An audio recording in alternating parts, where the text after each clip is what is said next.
i-update ko lang sa inyo mga idol yung aking pasisiw at si Kanaway at yung dalawang kasama niya. At ayan ay gabi na tayo nakapag video.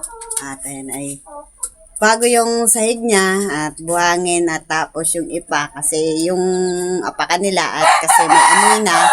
At yan yung aking Kanaway kasi against the light.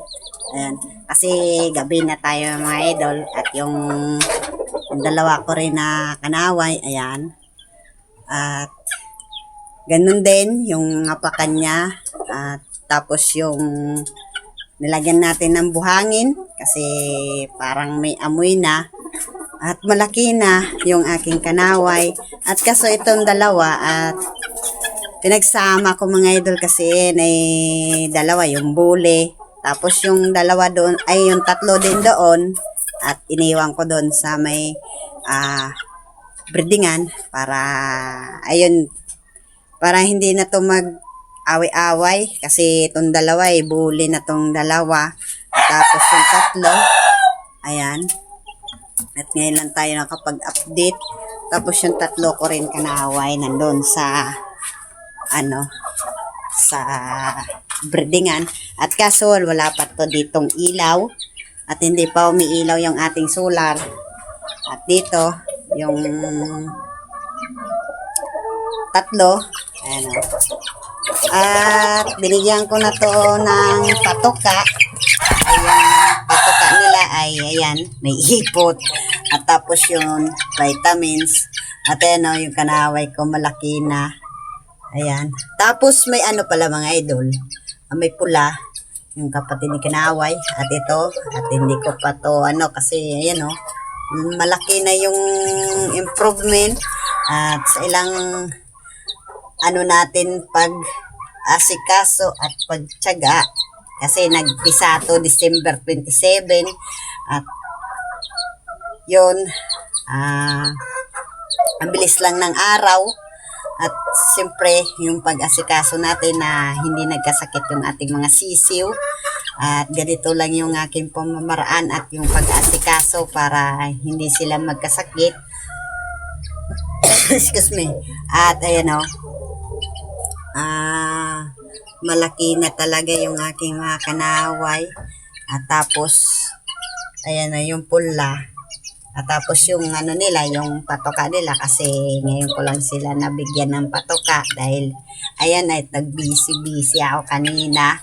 At siyempre maulan kasi mga idol, hindi tayo makapag video kasi gawa nung panahon natin na paulan-ulan at malamig.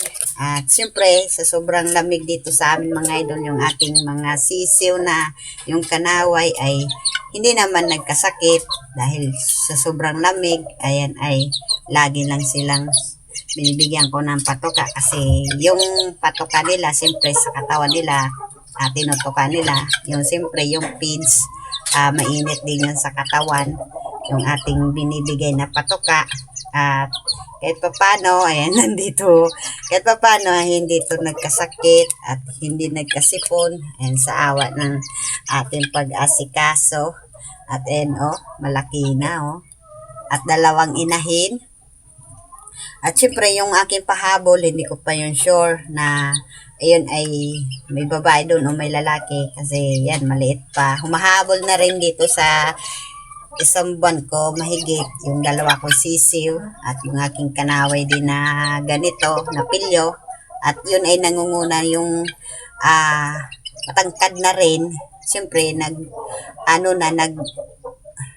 tumatangkad na habang tumatagal. Tapos yung katawan nila ay hindi naman payat at bulto at kita nyo naman at maganda yung Kanaway ko manang-mana dun sa broodcock namin na Kanaway. Dalawa lang yung Kanaway. Siyempre yung nanay nito Kanaway. At siyempre yung nanay nito ay hiniram ni Arthur at gusto niya rin na magpalahi ng Kanaway at ibibreed niya daw yun sa Talisay. Pwede naman yun, baka may lumabas din doon na Kanaway. Siyempre yung nanay Kanaway din. At kung i-breed niya sa Talisay, maganda din yun na combine. At hindi ko lang alam kung ano magiging resulta nung pag-breed ni Arthur, kasi siya naman ang bahala, siya naman madiskarte. Siyempre, yung nanay nito ibabalik. At napakaganda pala yung nanay nito mga idol, kasi marami siyang magbigay ng baby stag. At siyempre, yung 5, bali, apat yung baby stag at 2 din na inahin, bali 6 kasi ito. At ngayon ay yun nga, walang bawas, at salamat din kahit papano at hindi nagkabawas yung aking mga sisiw. At siyempre kahapon ko naman to, pigpurga para maiwas-iwasan natin na hindi sila magkaano ng mga bulate. At ganito lang yung aking pamamaraan, ay yung tigdorm ko dito ay yung powder. At hindi pa kasi ito pwede na tablet, kaya powder muna yung aking pigpurga. Tapos ayan, pagkatapos ng purga, siyempre antibacterial flushing tayo. Tapos ng antibacterial flushing, siyempre clean water. Tapos sunod, vitamins. Ganun lang mga idol.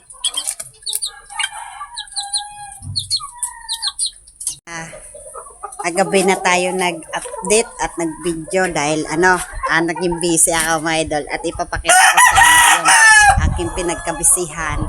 Pag natapos ko yon, ang ginawa ko lang kasi habang umulan, at syempre kita nyo yung langit, dilim na naman, at syempre habang umulan at naging busy din tayo, at syempre pag meron na naman ako bagong sisiw, doon ko lalagay.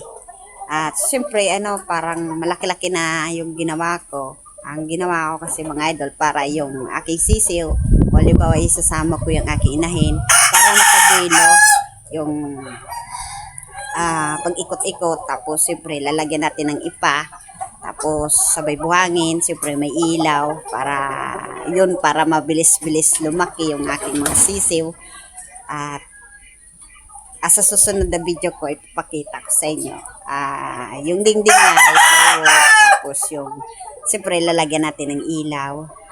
Siyempre pag na lang mga idol, ipapakita ko sa inyo kasi hindi pa tapos. Habang umulan, kasi kaninang umaga ay maulan, siyempre nagbibigay tayo ng patuka, at biglang umulan, at ayun, tuloy-tuloy lang sa pagbibigay ng patoka para yung ating manok ay maiwasan talaga nila yung lamig, kasi yan ang pinakakalaban ng ating mga manok, ay yung malamig.